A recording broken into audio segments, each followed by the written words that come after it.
नमस्ते। थर्ड आई में आपका स्वागत है। आज मैं ना पैसे की अपील करूंगा ना सब्सक्रिप्शन की। एक अपील ज़रूर करूंगा कि आज का जो एपिसोड है ये हमारे भविष्य का एपिसोड है। आपसे आग्रह है कि एक तो देख लीजिए, कुछ फिगर्स मैं दूंगा उसको देख लीजिए, कुछ गूगल करिए और जहाँ तक हो सके कुछ लोगों को इसलिए वो भेज दीजिए कि थोड़ा लोगों को जगाने की उम्मीद है, की ज़रूरत है। मोनेटाइजेशन, प्रवासी भारतीय, प्रवासी मजदूर, ये सब भूल जाइए। मैं आज बात कर रहा हूँ शिक्षा की। 2016 में इसी सरकार ने एक NIRF बनाया, नेशनल इंस्टीट्यूशनल रैंकिंग फ्रेमवर्क। ये इसी सरकार का बना हुआ है। इसमें नेहरू का कोई योगदान नहीं है, इसमें इंदिरा गांधी का कोई योगदान नहीं है, इसमें राजीव गांधी का कोई योगदान नहीं है, इसमें किसी कांग्रेसी मंत्री का कोई योगदान नहीं और न इसमें अटल जी का है। ये 100% हमारे जो यशस्वी प्रधानमंत्री मोदी जी हैं, ये उनका है। और ये 2016 में हमारी दूसरी जो एक बहुत बड़ी शिक्षाविद स्मृति ईरानी जी हमारी जब शिक्षा मंत्री वो ह्यूमन रिसोर्स डेवलपमेंट मंत्री बनी थी, ये उन लोगों का ब्रेन चाइल्ड है। उन्होंने बहुत अच्छे से देश के सामने इसको रखा है। ये ministry of human resource development के अंदर आता है। 29 सितंबर 2015 को NIRF को फॉर्म कर दिया, को प्लान किया गया था। सरकार की तरफ से एक कोर कमेटी है। वो कोर कमेटी हर वर्ष मिलती है और मोटे तौर पे इन 5 उस पर आप जब जाएंगे साइट पे तो आपको ये सब दिख जाएगा। मोटे तौर पे इन 5 चीज़ों पे वो देश के जितने इंस्टीट्यूशंस हैं, यूनिवर्सिटी है, अलग अलग उसको उस पैमाने पे, उस कसौटी पे उसको एग्जामिन करती है और फिर उसकी रैंकिंग करती है। पहली कसौटी है टीचिंग, लर्निंग एंड रिसोर्स। दूसरी कसौटी है रिसर्च एंड प्रोफेशनल प्रैक्टिस। तीसरा एरिया जो है वो है ग्रेजुएशन आउटकम। चौथा आउटरीच और 5वां परसेप्शन। लोगों के इसके बारे में क्या विचार है। इन 5 कसौटियों पे, पैरामीटर्स पे इन सबको कसा जाता है और उसके बाद एक ऑल इंडिया रैंकिंग बनती है। कुछ जगह 100 इंस्टीट्यूट्स की, कुछ जगह 100, और ये करीब 11 अलग अलग कैटेगरीज हैं। एक ओवरऑल पूरे देश में शिक्षा के जो बड़े शिक्षण संस्थान हैं, इर्रिस्पेक्टिव ऑफ इंजीनियरिंग, लॉ, ये वो, उसकी ओवरऑल रैंकिंग होती है। फिर एक इंजीनियरिंग कॉलेज का अलग एक है, फार्मेसी का है, मेडिकल कॉलेजेस का है, आर्किटेक्चरल का अलग है, लॉ है, डेंटल है, रिसर्च है और एक यूनिवर्सिटीज़ है। तो इस तरह से ये अलग अलग उसमें बात करते हैं और ये साफ साफ कहते हैं, इसमें साफ साफ लिखा गया है, जब आप इसकी साइट खोलेंगे, ranking is reflection of yearly performance. जो उसका उस साल का परफॉर्मेंस होता है वो है। 2016 से ये शुरू हुआ। 2016 शायद अप्रैल में 2016 की रैंकिंग आ गई थी और आज सुबह पेपरों में आज छपा है। कल इन्होंने 2021 की रैंकिंग रिलीज की है। हो सकता है एक दिन आगे पीछे हो, लेकिन आज के पेपरों में छपा है ये। मैं जल्दी से कुछ चीज़ें आपको बता के आगे बढ़ूंगा, क्योंकि आज हमें बात मेरे हिसाब से मुझे बहुत नज़दीक है। वो यूनिवर्सिटी बहुत अच्छी लगती है। उस यूनिवर्सिटी से मेरा 1-2 ऐसा एनेक्डोट है। अगर बाद में समय बचा तो मैं बात करूंगा, नहीं तो किसी और दिन उस एनेक्डोट की बात। मैं शांति निकेतन की बात कर रहा हूँ। मैं ओवरऑल कैटेगरी में, जो देश की ओवरऑल कैटेगरी है, उसमें पहले नंबर पे IIT मद्रास है और दूसरे नंबर पे JNU है। माफ कीजिएगा, दूसरे नंबर पे नहीं है, 9वें नंबर। ओवरऑल कैटेगरीज में 9वें नंबर पे। फर्स्ट पे IIT मद्रास, दूसरा और JNU जो है 9वें नंबर पे है। BHU यूपी का है, वो 10वें नंबर पे है और पहले 20 में अलीगढ़ मुस्लिम यूनिवर्सिटी भी है। अब ये कुछ लोगों को लगेगा इसका ये क्यों है और कैसे है, इस पे भाई चर्चा हो सकती है।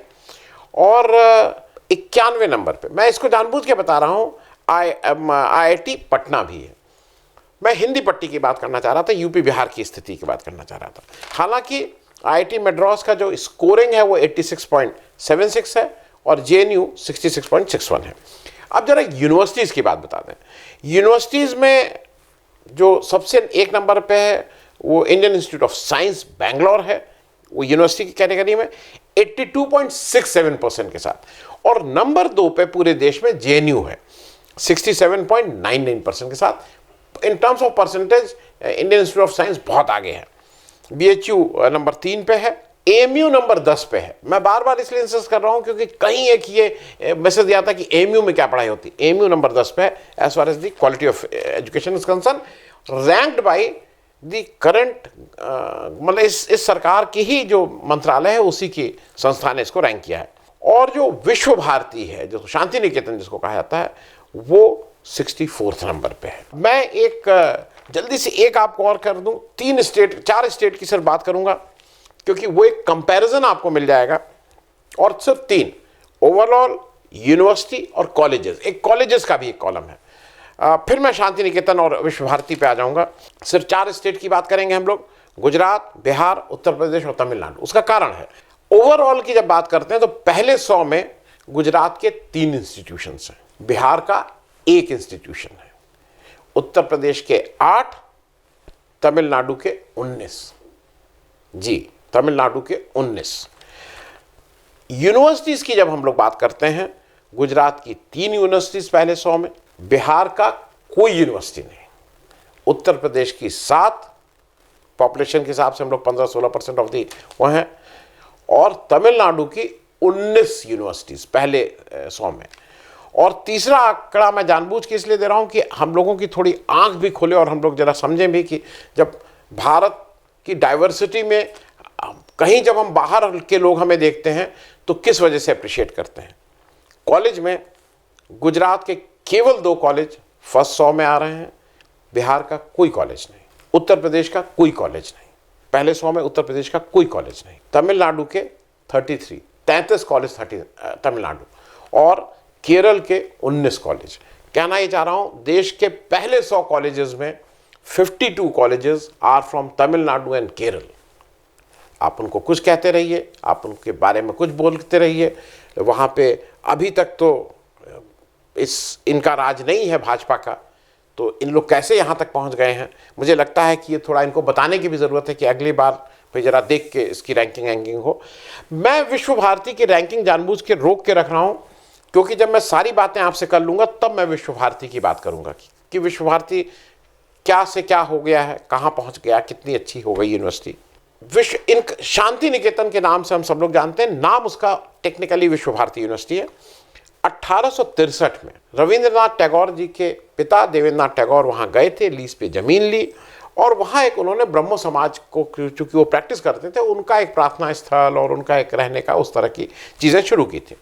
फॉर्मली 1921 में विश्व भारती की स्थापना रविंद्रनाथ टैगोर द्वारा हुई और 1951 में सेंट्रल यूनिवर्सिटी का इसको दर्जा प्राप्त हुआ। 2 चीज़ें समझ लीजिए कि ये इंस्टीट्यूट ऑफ नेशनल इंपॉर्टेंस है। अब ये इंस्टीट्यूट ऑफ नेशनल इंपॉर्टेंस होता क्या है ये समझ लीजिए। It is conferred bye an act of parliament. Parliament ने इसको एक्ट से इंस्टीट्यूट ऑफ नेशनल इंपॉर्टेंस दिया है, इतनी इंपॉर्टेंस है विश्व भारती शांति निकेतन की। और कुछ और चीज़ें समझ लीजिए। इसका विजिटर बोलते हैं, वो प्रेसिडेंट ऑफ इंडिया है by that act of parliament. इसका rector governor of West Bengal है। इसका चांसलर प्राइम मिनिस्टर है और वाइस चांसलर तो अपॉइंट होते ही हैं। ये मैंने आपको इसलिए बताया कि ये हमारे लिए बहुत नाक की बात है, हमारी इज्जत की बात है विश्व भारती और शांति निकेतन। रविन्द्रनाथ टैगोर की और ये सब बात जब हम लोग करते हैं तो उसमें शांति निकेतन का नाम आता ही आता है। मैं शांति निकेतन की बात, अगर फिर से मैंने कहा टाइम रहेगा तो बात ज़रूर करूँगा। अभी क्या हुआ है कि 3 सितंबर 2021 को कैलकाटा हाई कोर्ट ने एक ऑर्डर पास किया कि जो उनकी मेन बिल्डिंग है उसके 50 मीटर आसपास कोई स्टूडेंट कोई प्रोटेस्ट या डेमोन्स्ट्रेशन नहीं करेगा। अच्छा, ये एक इंटरिम ऑर्डर था और ये इंटरिम ऑर्डर ये था कि police must ensure safety of vice chancellor. और ये ऑर्डर जब कैलकाटा हाई कोर्ट ने पास किया था against a writ which was filed by VC of Calcutta university, क्योंकि उन्होंने कहा था कि यहाँ की सिचुएशन को नॉर्मलाइज करिए इत्यादि इत्यादि। इसका प्रोवोकेशन क्या था, क्यों किया? 27 अगस्त को स्टूडेंट्स का एक प्रोटेस्ट वहाँ शुरू हो गया था जो लगातार चल रहा था हफ्ते भर से, उसके अगेंस्ट में ये चले गए थे। 23 अगस्त को 3 स्टूडेंट्स को रेस्ट्रिकेट किया गया था और उनकी भी बात मैं लास्ट में बताऊंगा। और जब इनको रेस्ट्रिकेट किया गया इन 3 स्टूडेंट्स को 23 अगस्त को, तो उनके सपोर्ट में जो विश्व भारती यूनिवर्सिटी फैकल्टी एसोसिएशन थी, मतलब जो टीचर्स की एसोसिएशन थी, वो भी उनके सपोर्ट में आ गई थी कि ये ठीक नहीं हुआ है। वीसी साहब ने एक तो हाई कोर्ट में चले गए, पिटीशन लेके, और उन्होंने प्राइम मिनिस्टर को भी लिख दिया। हालांकि मेरे ख्याल में पहले उनको गवर्नर को लिखना चाहिए था, लेकिन उन्होंने सीधे प्राइम मिनिस्टर को लिख दिया कि भाई आप इसमें कुछ करिए और यू प्लीज़ इंटरवीन यहाँ की हालात संभालने के लिए। ये वीसी साहब क्यों, क्या क्या कंट्रोवर्सी हुई है जब से वीसी साहब आए, और मैं 3-4 जल्दी से उस कंट्रोवर्सी को कर दूं। एक पौष मेला होता है जो बंगाल में रहा है, या जो बंगाल की को कुछ थोड़ा बहुत भी समझता है, पौष मेला एक बड़ा है जहां उत्सव है, आनंद है। पौष मेला आप सब लोग जो बंगाल में रहा है, और ये पौष मेला उनकी एक संस्कृति और इंग्रेडिएंट है एक तरह से पिछले 125 साल से। कुछ लोग आजकल कहते हैं ना Jaipur festival, we are going to Jaipur festival, वो जयपुर फेस्टिवल से बहुत बड़ी चीज़ है। मैं कंपेयर नहीं करना चाहता हूँ, लेकिन उसकी 150 साल की विरासत और संस्कृति है।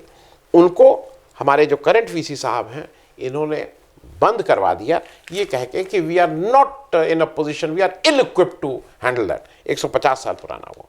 उन्होंने दूसरा काम ये किया कि अमर्त्य सेन साहब, अब अमर्त्य सेन साहब के ऊपर उन्होंने एक लिस्ट सरकार को भेजी कि he is an illegal occupant of विश्व भारती यूनिवर्सिटी। किस्सा समझ लीजिए क्या है। अमर्त्य सेन के पिताजी को मतलब शांति निकेतन के अंदर 125 डेसिमल जमीन दी गई थी। 1 डेसिमल जमीन में करीब 400 स्क्वायर फीट होता है मोटे तौर पे।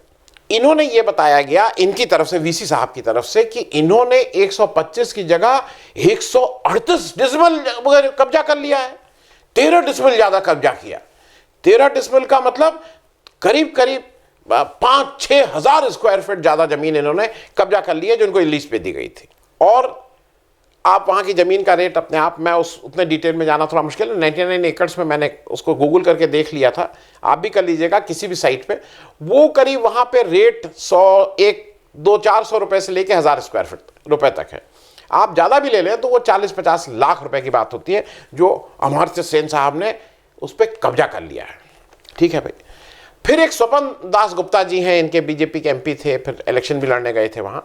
मतलब ये मैं वो उनकी कारस्तानियां बता रहा हूं जिसकी वजह से छात्रों में और टीचर्स में थोड़ा आक्रोश है।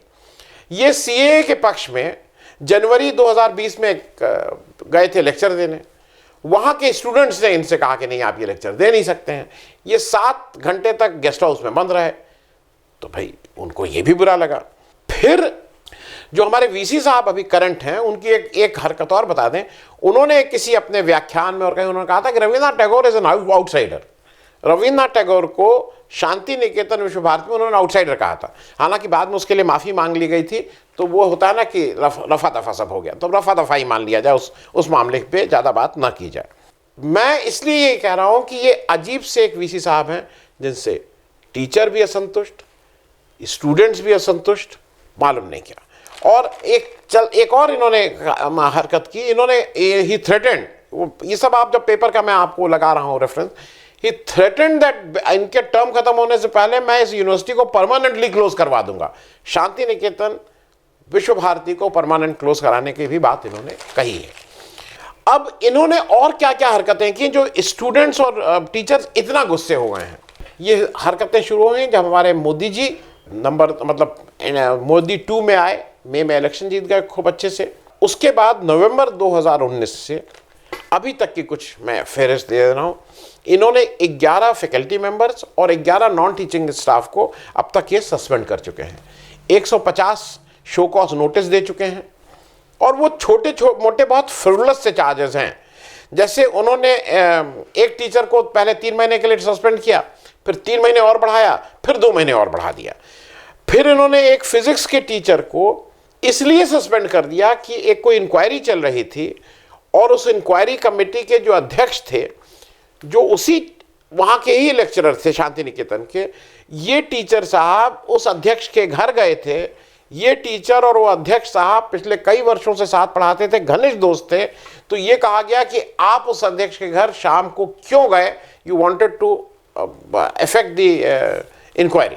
इस फ्रिवलस चार्ज पे इनको भी वहाँ से निकाल दिया गया। इसके अलावा इन्होंने इनकी और बता देना, 9 टीचिंग और नॉन टीचिंग स्टाफ को सैक कर चुके हैं, जिसमें इस यूनिवर्सिटी के पुराने एक्टिंग वीसी सबुज कोली सेन साहब भी हैं, जिनका नाम भी उस पैनल में था जिस पैनल में प्रेसिडेंट ने इनका नाम चूज किया था हमारे करंट वीसी साहब का।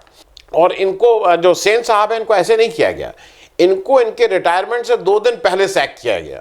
28 अगस्त की जो ये नौकरी किया है, ये समझता है 2 दिन पहले क्यों सैक किया जाता है। आपको याद है ना चीफ सेक्रेटरी वेस्ट बंगाल क्यों किया गया था। आपको बहुत सी चीजें कॉमन दिखेंगी, मतलब इंस्पिरेशन कौन है, कहां से ये इंस्पायर हो रहे हैं, कौन रोल मॉडल है, ये बताने की जरूरत नहीं है, आप लोग खुद ही, अब तो वो इतना बड़ा रोल मॉडल हो गया है कि किसी को बताने की जरूरत नहीं है। साथ में इन्होंने जब उनको पुराने एक्टिंग वीसी साहब कोहली सेन साहब को किया, तो साथ में फॉर्मर रजिस्ट्रार सुगतो चट्टोपाध्याय और पुराने फॉर्मर फाइनेंस ऑफिसर समित रे को भी इन्होंने चलता किया था।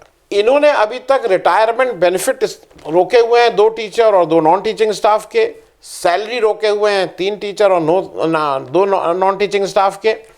अभी समझ लीजिए कि एक चीज़ क्या है, तो ये चीज़ ये है कि हमारी जो शिक्षाविद और बहुत ही प्रखर विद्वान हमारी स्मृति ईरानी जी जब देश की शिक्षा मंत्री बनी 2016 में, तो उन्होंने सुशांत दासगुप्ता जी को सैक किया, जो उस समय के वीसी थे शांति निकेतन यूनिवर्सिटी के। और उनके ऊपर अभी 2020 में सीबीआई ने उनको मल्टीपल चार्जेस में बुक किया है। उसमें से 1-2 चार्जेस मैं आपके साथ शेयर कर लूं। सीबीआई ने उनके अगेंस्ट 2018 में इंक्वायरी शुरू की, और एक चार्जेस है कि उन्होंने एक्सेस पेमेंट ले लिया है 13,38,000 रुपए का बाई सप्रेसिंग। उन्होंने बताया नहीं कि वो जेएनयू से भी एक उनको पेंशन मिल रही है। तो एक तो सीबीआई ने ये चार्ज किया। दूसरा उनके ऊपर चार्ज ये है कि उनकी बेसिक पे जो executive committee Shanti Niketan university विश्व भारती यूनिवर्सिटी की थी, उसने गलत फिक्स कर दी थी 80,000 रुपये पर मंथ, और इसकी वजह से उनको 2,38,000 रुपये का एक्सेस पेमेंट हो गया। ये सब सीबीआई के चार्जेस हैं। ये हुआ है। ये जब इनको हटा दिया गया 2016 में, हमारी शिक्षाविद श्री अब मालूम नहीं महिला के लिए क्या क्या बोलते हैं, पुरुष के लिए तो श्री 108 बोलते हैं, श्रीमती स्मृति ईरानी जी द्वारा। तो अक्टूबर 2018 में इनको विद्युत चक्रवर्ती जी मिल गए। विद्युत चक्रवर्ती जी दिल्ली यूनिवर्सिटी में पढ़ाते थे, और इनके बारे में एक मैं ट्वीट लगा दे रहा हूं योगेंद्र यादव जी का कि ये मी टू में क्या थे और इनका क्या था। वो अब इनके बारे में जो कहा योगेंद्र यादव ने कहा है, वो ट्वीट से कहा है, वो सार्वजनिक है, और उसके भी अच्छा बुरा वो जाने, क्योंकि मालूम नहीं सीबीआई इंक्वायरी या कहीं कोर्ट कचहरी नहीं, वो आप अगर कुछ करना है तो योगेंद्र यादव जी के अगेंस्ट करिएगा। ये इनका बैकग्राउंड है। आज दिक्कत क्या हो रही है कि उनके ऊपर वहाँ के टीचर्स और स्टूडेंट्स का चार्ज ये है कि वो उस यूनिवर्सिटी को भगवा कर रहे हैं, भगवाकरण कर रहे हैं। और ये एक सीरियस बात है। वहाँ की यूनिवर्सिटी कैसे चलाई जा रही है इसका भी उदाहरण दे दूंगा। 8 सितंबर को उसी हाई कोर्ट ने, जिसने इंटरिम ऑर्डर दिया था कि वो जो 3 बच्चे स्टूडेंट रेस्ट्रिक्ट हुए थे कि वो 50 फीट की दूरी में या 50 मीटर की दूरी में नहीं, उन्होंने 8 सितंबर को फिर हाई कोर्ट ने ऑर्डर दिया कि वो वापस अपनी क्लास ज्वाइन कर सकते हैं। अब जरा यूनिवर्सिटी की हालत देख लीजिए कि हमारे कड़क वीसी साहब और इतने ज्ञानी वीसी साहब ने यूनिवर्सिटी का क्या हाल कर दिया है विश्व भारती का। 2016 में जब पुराने वीसी को सैक किया गया और ये सरकार आ गई थी, उस समय इसकी ranking, all India ranking as पर NIRF 11वें नंबर पे थी। देश की 11वें नंबर की यूनिवर्सिटी थी। 17 में ये देश की 19वें नंबर की यूनिवर्सिटी, 18 में ये देश की 31वें 31st नंबर, 19th में इट स्लिप टू 37, 20th में स्लिप टू 50 एंड 21st। इस समय जो ये वीसी साहब कर रहे हैं, this is now the 64th ranked university in the country. पिछले 3-4 साल में इनके कार्यकाल में या भाजपा के कार्यकाल में, जहाँ पे चांसलर खुद मोदी जी हैं, प्राइम मिनिस्टर खुद हैं, 11वें नंबर से 64 नंबर तक का जो सफ़र रहा है, उसके लिए कौन जिम्मेदार है, इस पे भी कहीं ना कहीं बहस होनी चाहिए। इसीलिए मैं आपसे बार बार ये कह रहा हूँ कि इसको ज़रा ठीक से देख लीजिए। इम्पॉर्टेंट चीज़ है, हमारे और आपके बच्चों के शिक्षा की बात है। और ये अगर वहाँ पे शांति निकेतन में हो रहा है, तो ये केवल वहाँ का आइसोलेटेड केस नहीं है। कहीं भी यूनिवर्सिटी उठाएंगे, इस तरह के लोगों को जहाँ पे भी वीसी बनाया गया है, कुछ ना कुछ इसी तरह का हाल है। धन्यवाद। अगर आपको दी पब्लिक के कार्यक्रम पसंद आते हैं तो इन्हें लाइक करें। अगर आप इस वीडियो को YouTube पर देख रहे हैं तो चैनल को सब्सक्राइब करें, और अगर आप इसे Facebook पर देख रहे हैं तो दी पब्लिक के पेज को लाइक करें। अगर आप चाहते हैं कि हम निष्पक्ष पत्रकारिता को जारी रखते हुए आपसे जुड़े मुद्दों पर सवाल उठाते रहें तो हमें सहयोग करें। आपका छोटा से छोटा सहयोग भी इस मुहिम को जारी रखने में हमें ताकत देगा। डोनेट करने के लिए डिटेल्स जो हैं वो डिस्क्रिप्शन बॉक्स में दी गई हैं। धन्यवाद।